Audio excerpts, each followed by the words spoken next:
आलंच पाहिजे.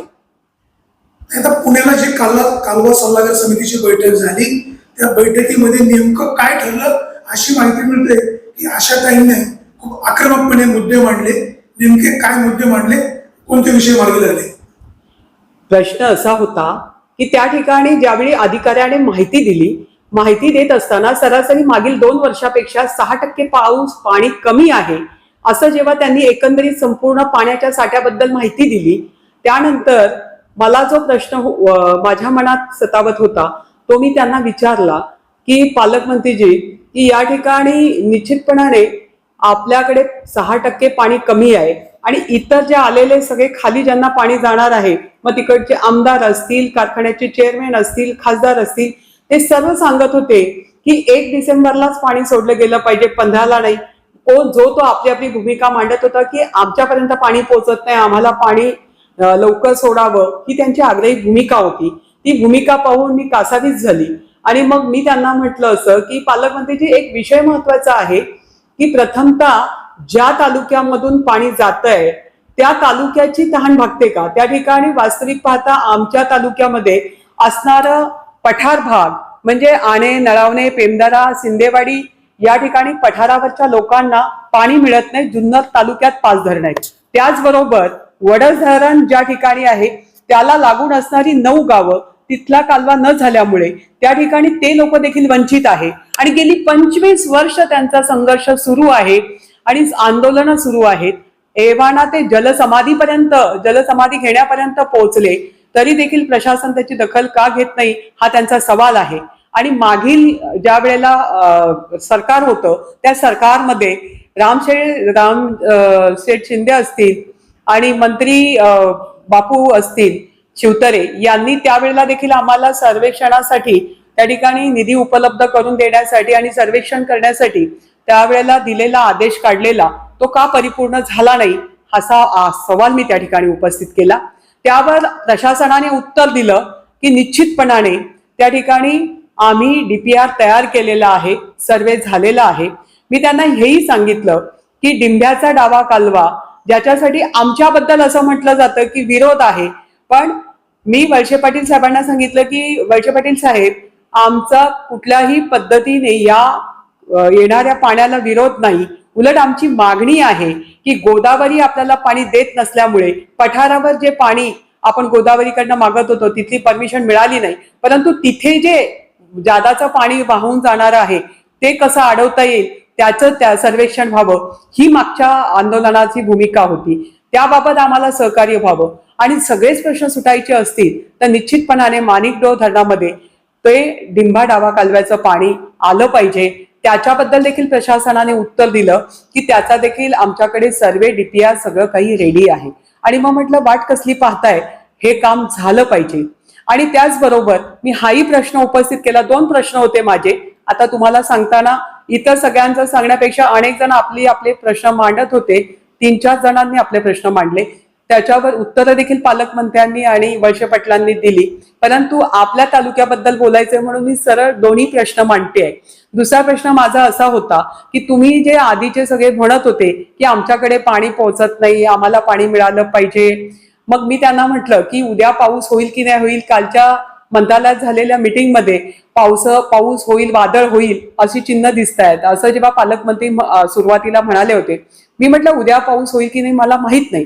रोहितजींची मागणी आहे की आम्हाला 2 नाही 3 फेऱ्या व्हाव्यात, तर मी त्यांना म्हटलं की नाही, या ठिकाणी जोपर्यंत पुढची परिस्थिती आपल्या डोळ्यासमोर येत नाही तोपर्यंत असं कुठलंही परमिशन देण्यास आमचा नकार आहे.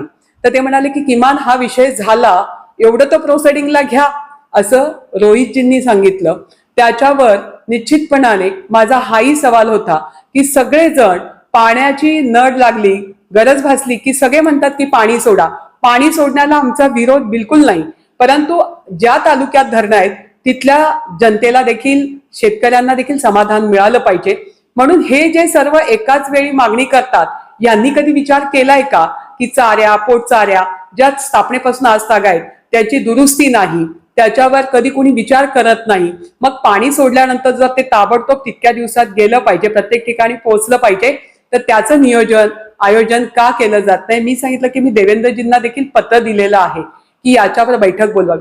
तेव्हा पालकमंत्री स्वतः म्हणाले की जर अशा पद्धतीने आता आपण नियोजन केलेलंच आहे की ज्या ज्या ठिकाणी आपल्याला गरज वाटते त्या त्या ठिकाणी निश्चितपणाने ह्या समस्या आपल्याला सोडवायच्या आहेत. त्या सोडवण्यासाठी मला वाटतं की बराचसा निधी त्यांनी देऊ केलेला आहे. त्याच्यामध्ये आपण देखील आपली भूमिका मांडली.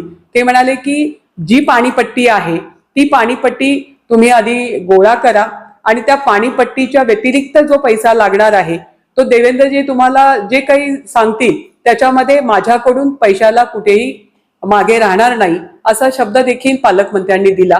त्यामुळे मला पूर्ण विश्वास आहे की येणाऱ्या काळामध्ये ज्यावेळी पाऊस किंवा वादळी जे होणार आहे पाऊस त्याचा जो फायदा होईल त्याच्यात निश्चितपणाने पुढच्या मीटिंगला विचार होईल. परंतु आजच्या बैठकीमध्ये आम्ही आमच्या जुन्नर तालुक्याची भूमिका, मग वडदच्या शेजारील असणारी 9 गावं त्यांचा कालवा न झाल्यामुळे त्यांचा असणारा आक्रोश आणि पठारावर असणाऱ्या लोकांची वर्षानुवर्षाची मागणी, गेली 25 वर्ष ह्या दोन्ही प्रश्नांकडे जे दुर्लक्ष होत आहे आणि त्याचबरोबर चाऱ्यांचा देखील त्यांना कुठलाही मोबदला मिळाला नाही, कुठलाही पुनर्वसन झालेलं नाही, या सगळ्या गोष्टी त्या ठिकाणी मांडण्याचा एक प्रामाणिक प्रयत्न लोकप्रतिनिधीच्या नात्याने एक कार्यकर्ता म्हणून मी त्या ठिकाणी त्या सभागृहात केलेला आहे.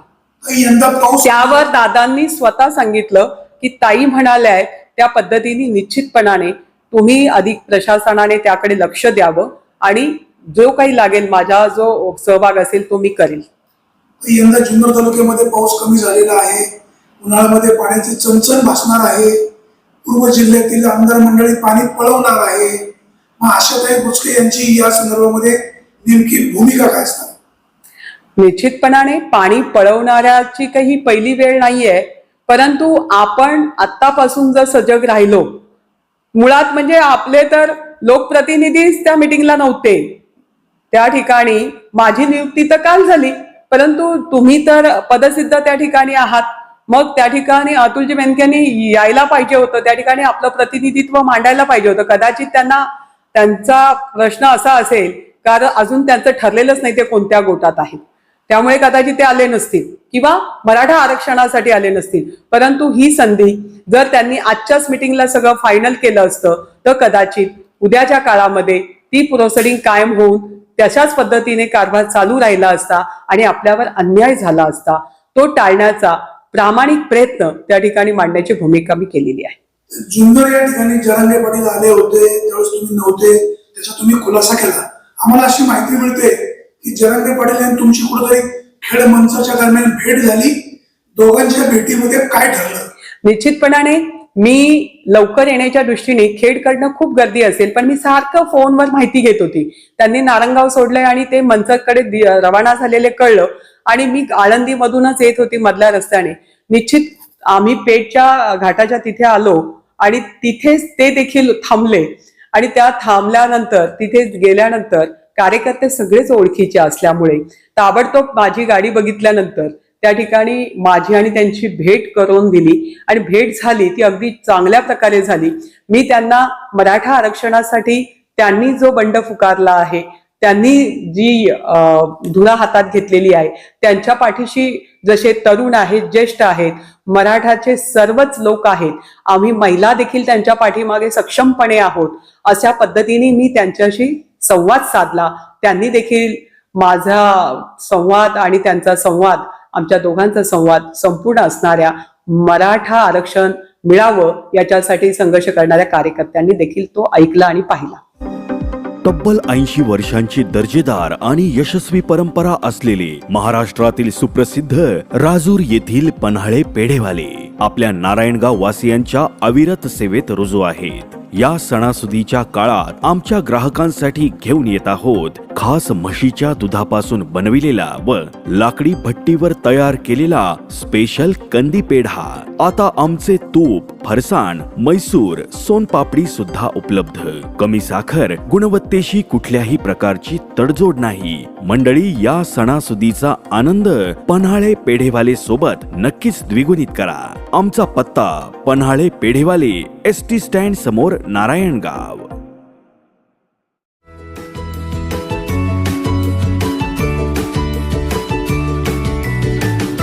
बातम्या शेतीच्या, बातम्या मातीच्या, बातम्या अन्यायाच्या, गुन्हेगारीच्या,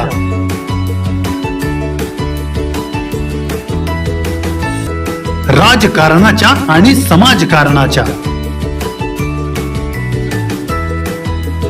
शोषणाविरुद्ध बुलंद आवाज, जनसामान्यांच्या हुंकाराची गाज, सत्कार्याला प्रोत्साहन, दुष्कृत्याला अनुशासन, निर्भीड, निस्पृह, सडेतोड, बेधडक आणि रोखटोक म्हणजेच विघ्नहर टाइम्स. शोध बातमीचा, ध्यास सत्याचा. आपलं चॅनल, आपली बातमी. सबस्क्राईब तर कराच, पण बेल आयकॉनवर क्लिक करायलाही विसरू नका.